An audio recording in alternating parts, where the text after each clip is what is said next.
நம்ம எல்லாருமே நம்மளுடைய நிலைமையை பார்க்குறோம். நம்முடைய எண்ணங்கள்ல, நம்முடைய பேச்சுக்கள்ல, நம்முடைய செயல்கள்ல, நம்முடைய பார்வைகள்ல என்னென்ன குறை இருக்குது, அதை உணர்ந்து அந்த குறைகளை நிறைவேற்றிட்டு தேடணும். அப்படி நம்ம கவனிக்க ஆரம்பிச்சோன்னு சொன்னா மற்றவங்க வாழ்க்கை பெருங்குற்றம், மற்றவங்களுடைய குறையெல்லாம் பெருங்குற்றம் ஆக்கிட மாட்டோம். ஏன்னா பணி வந்துடும், நம்மகிட்ட இதுதான் செய்யுது. யார்கிட்ட நம்ம எந்த குறையை பார்த்தாலும் குற்றங்களை பார்த்தாலும் அதை நம்மகிட்ட இருக்கிறது விதாச்சாரங்கள் உணர்த்துறதுக்காக தான். பெரும்பாலும் நம்ம கவனிக்கிறது இல்லை. அதனால அந்த கவனத்தை கொண்டுறதுக்காக மற்றவங்களுடைய குறையை காமிக்கும்போது ஈஸியாக நம்ம புரிஞ்சுக்கிறோம். அந்த அளவுக்கு பேசுறது இருக்குது. அவங்க தப்பு பண்ணாலும் தப்பு பண்ணால் தெளிவாக சொல்கிற அளவுக்கு. அவங்க கோவப்பட்டாலும் தப்புன்னு சொல்கிறோம், அவங்க சத்தமாக பேசினாலும் தப்புன்னு சொல்கிறோம், அவங்க பெருமை கொண்டாலும் தப்புன்னு சொல்கிறோம், அவங்க புறாம்பட்டாலும் தப்புன்னு சொல்கிறோம். இதெல்லாம் நம்மக்கிட்ட இருக்குதுங்கிறத நம்ம உணர்த்த வர்றோம்.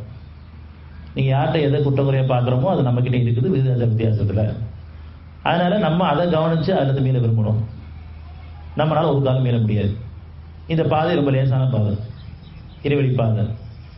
நீங்கள் நம்ம எல்லாருமே நம்ம தவறை உணர்ந்து ஒத்துட்டு ஒப்படைச்சா போதும்.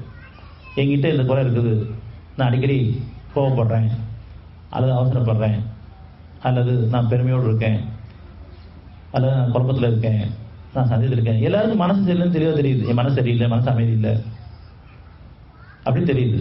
மனசு சரியில்லைன்னு சொல்கிற அளவுக்கு தெளிவு இருக்குது. அந்த மனசு சரிவனுடைய ஆற்றல் இறைவன் இருக்கிறது உணராமல் இருக்கும், அவன்கிட்ட ஒப்படைக்காமல் இருக்கும்.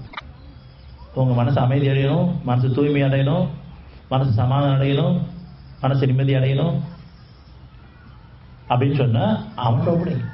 அவன் நினைச்சா மட்டும்தான் அமைதி, அவனோட ஒப்படைச்சா மட்டும்தான் நிம்மதி.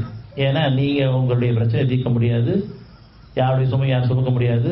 எனக்கு நானே நன்மை செய்ய சக்தி எல்லாம் இருக்கும், யாருடைய பிரச்சனை தீர்க்க முடியாதுங்கிறது உணர்ந்து இறைவனை என்னை நீ பொறுப்பேற்று நடத்து, என்னை பொறுப்பு விட்டுறாங்க.